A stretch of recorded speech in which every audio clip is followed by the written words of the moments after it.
دوستان سلام، شب و روزتون به خیر و شادی. آقا امشب میخوایم درباره تبعات آخرین روزه خامنه حرف بزنیم و از آثار لگدی بگیم که عظما نثار صورت کوسه کرد. اینی که بعضیا بیان بگن آقا فردای دنیا فردای مذاکره است، فردای موشک نیست، این حرف اگه از روی ناآگاهی گفته باشه خب ناآگاهی است، اگه از روی ناآگاهی گفته شده باشه خب ناآگاهی است، از روی آگاهی اگر گفته شده باشه خیانته.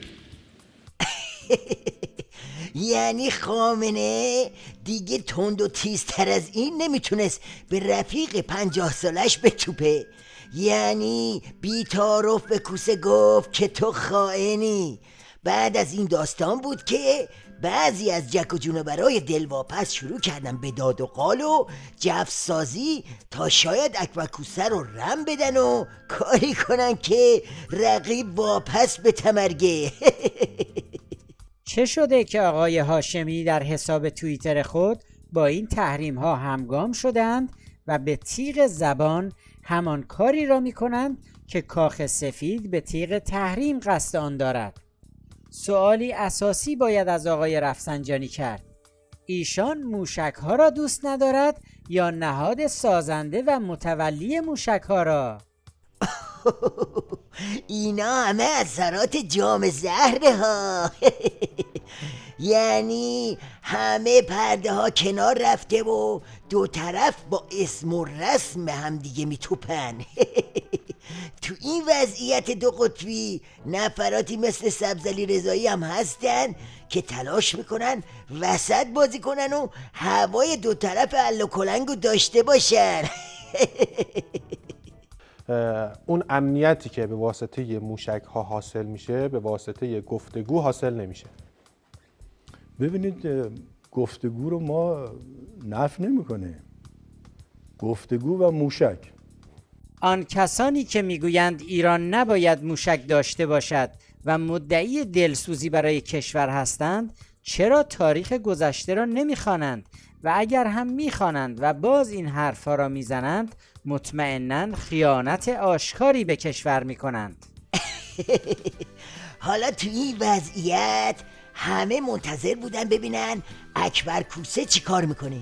یعنی آیا در برابر این توپ و تشر خامنه کوتاه میاد و غلاف میکنه یا اینکه تیغ زبونش تندتر میشه؟ حالا خودتون ملاحظه کنید.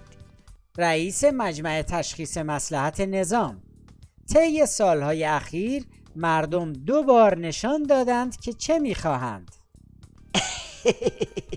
تا اینجای کار انتخابات های 92 و 94 رو چماق کرد و کوبون تو ملاج عظما. البته با دجالگری که اون چه از صندوق نظام در اومده رو به اسم مردم خرج رقیبش میکنه. خلاصه بهش میگه فعلا خفقون بگیر تا اینجای کار بازنده ای. بعدم با زبون بی زبونی میگه وقتی مردم موشک نمیخوان تو هم باید نخوای، وگرنه قیام تو چشم اندازه و کار جفتمون تمومه. هاشمی رفسنجانی گفت مسئولین نظام در همه سطوح باید قدر این مردم را بدانند. بفرمایید. اینم از کفگرگ بعدی. به هر کسی پوشیده نیست که ترس این کوسه از همین مردم کمتر از خامنه نیست. اما تو دوره پس از زرخوری برای کوبوندن خامنه مجبور هی برگ مردم رو جل کنه.